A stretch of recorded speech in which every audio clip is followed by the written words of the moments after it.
दोस्तों, छत्रपति शिवाजी महाराज के बारे में तो हम में से सभी लोग जानते ही होंगे, लेकिन हम में से बहुत से कम लोग हैं जो कि छत्रपति शिवाजी महाराज के बारे में बहुत कुछ जानते हैं। तो आज के इस वीडियो में हम ये जानेंगे कि कैसे छत्रपति शिवाजी महाराज इतने बड़े योद्धा बन गए, जो कि उस समय के बाकी के साम्राज्य जैसे मुगल्स, ब्रिटिशर्स के लिए भी एक खतरा थे। साथ ही आज के इस वीडियो में हम ये भी जानेंगे कि मराठा एम्पायर इतना बड़ा होने के बावजूद भी वह कैसे ब्रिटिशर्स के सामने हार जाती है।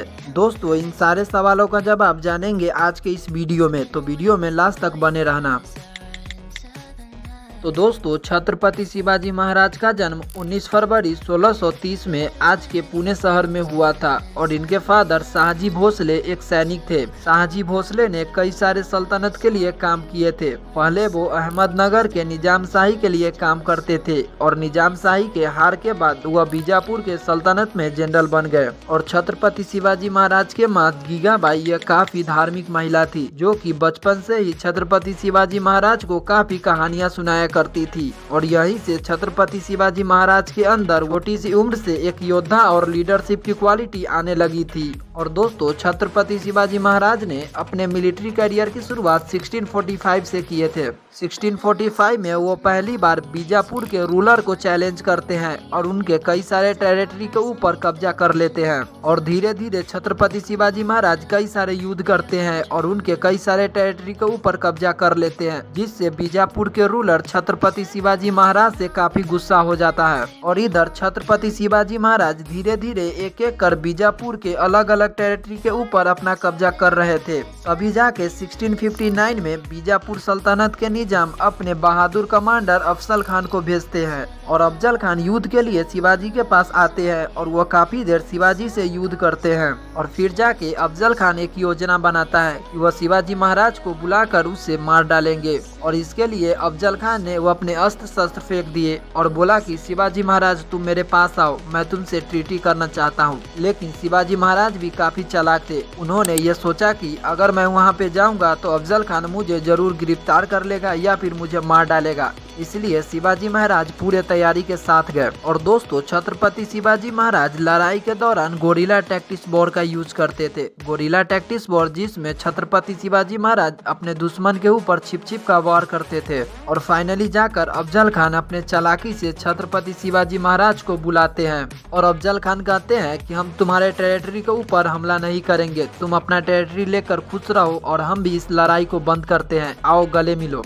और अफजल खान काफी लंबे चौड़े थे और शिवाजी महाराज हाइट में छोटे थे और गले मिलने के बहाने अफजल खान शिवाजी महाराज को जोर से दबोच लेते हैं और उसे जांचने लगते हैं। तभी शिवाजी महाराज अपने हाथों में बाघ की तरह ये अंगूठी की तरह पहने हुए होते हैं और इसे अफजल खान को बुरी तरीके से घायल कर देते हैं। फिर उनके कमांडर अफजल खान को खत्म कर देते हैं। और फिर जाकर दोस्तों 1660 में मुगल एम्पायर औरंगजेब ने शाहिस्ता खान, जो कि उनके मामा थे, उसके साथ एक बड़ी आर्मी को मराठा के ऊपर हमला करने के लिए भेजते हैं। लेकिन दोस्तों 1663 में शिवाजी महाराज ने फिर से पुणे को रिकैप्चर कर लिया। फिर जाकर 1665 में पुरंदर की संधि होती है और उसके बाद मुगल्स को भी ये विश्वास हो जाता है कि मराठा को हराना काफी मुश्किल है। फिर जाकर 1674 में शिवाजी महाराज को छत्रपति का टाइटल मिलता है और वे शिवाजी से छत्रपति शिवाजी महाराज बन जाते हैं। लेकिन अनफॉर्चुनेटली 6 साल बाद यानी 1680 में शिवाजी महाराज की मृत्यु हो जाती है।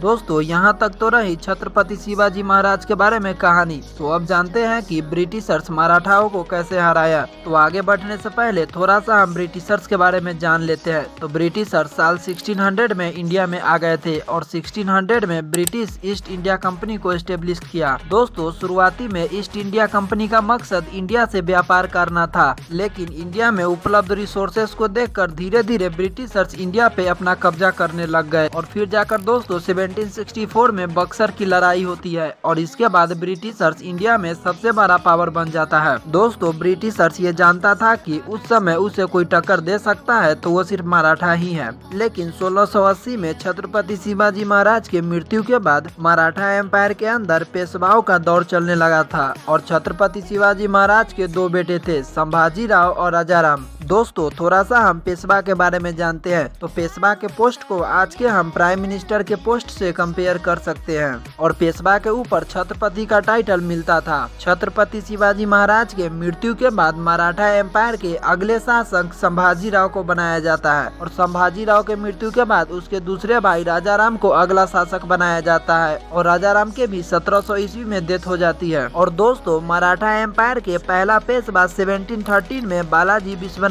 के रूप में मिलता है और बालाजी विश्वनाथ के बाद और भी कई सारे पेशवा आते गए और धीरे धीरे मराठा एम्पायर काफी बड़ा होता गया। दोस्तों 1674 से 1720 तक इसे मराठा एम्पायर कहा जाता था, लेकिन 1720 के बाद इसे मराठा कॉन्फिडेंसी कहने जाने लगा और इस मराठा कॉन्फिडेंसी को 6 पार्ट में डिवाइड किया गया था, जिसमें ग्वालियर के सिंधियास, इंदौर के होलकर्स, बड़ौदा के गायकवाड्स, पूना के पेशवा, नागपुर के भोसले और पवार के धार शामिल था। और दोस्तों मराठा एम्पायर साल 1758 तक अपने पीक पर थी, लेकिन साल 1761 में पानीपत की तीसरी लड़ाई होती है और इसमें अफगान के रूलर अहमद शाह दुरानी मराठा एम्पायर को हरा देती है, जिससे मराठा एम्पायर को काफी ज्यादा नुकसान हो जाता है। लेकिन 1770 तक इसे मराठा एम्पायर के 4th पेशवा माधवराव फर्स्ट ने मराठा को फिर से पावरफुल बना दिया।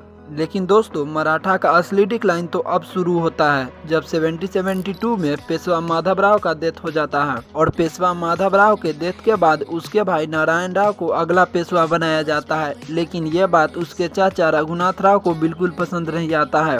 एक्चुअली में दोस्तों रघुनाथ राव उसके भाई बालाजी राव के बाद से ही अगला पेशवा बनना चाहता था, लेकिन बालाजी बाजीराव के मृत्यु के बाद उसके बेटे माधवराव फर्स्ट को पेशवा बनाया जाता है और माधवराव फर्स्ट के मरने के बाद उसके भाई नारायण राव को अगला पेशवा बना दिया जाता है। इसमें रघुनाथ राव के हाथ कुछ नहीं लगता है, पर दोस्तों ये बात रघुनाथ राव से बर्दाश्त नहीं होती है और वह पेशवा को मरवा डालते हैं और वे मराठा एम्पायर के अगले पेशवा बन जाते हैं। लेकिन दोस्तों साल 1774 में नारायण राव के बेटे का जन्म होता है और पेशवा के गद्दी से फिर से रघुनाथ राव को निकाल दिया जाता है और नारायण राव के बेटे को अगला पेशवा बना दिया जाता है। दोस्तों रघुनाथ राव को पेशवा के पोस्ट से हटा दिया जाता है, लेकिन ये बात रघुनाथ राव को बर्दाश्त नहीं होता है, इसलिए वे जाकर ब्रिटिशर से हाथ मिला लेते हैं। फिर जाकर फर्स्ट एंग्लो मराठा वॉर की शुरुआत होती है और ये लड़ाई 7 सालों तक चलती है और इस लड़ाई में दोनों को काफी ज्यादा नुकसान होता है और फिर 7 साल बाद जाकर ट्रीटी ऑफ सालवाई साइन किया जाता है और इसके बाद फर्स्ट एंग्लो मराठा वॉर की खत्म हो जाती है और फिर जाकर दोस्तों 1803 से 1805 तक सेकेंड एंग्लो मराठा वॉर चलता है और इस वॉर में मराठा एम्पायर अपने आप में ही ज्यादा लड़ने लगते हैं। जैसे होलकर्स ने पेशवा और सिंधिया के खिलाफ जंग छेड़ देती है, जिसमें पेशवा बाजीराव सेकेंड को मदद के लिए ब्रिटिशर्स के पास जाना पड़ता है। दोस्तों इससे ब्रिटिशर्स को मराठाओं को हराना और भी आसान हो गया था, क्योंकि सारे मराठा एम्पायर अपने आप में ही लड़ रहे थे। और फिर जाकर दोस्तों थर्ड एंग्लो मराठा वॉर की शुरुआत होती है और यह मराठाओं की तरफ से एक आखिरी प्रयास था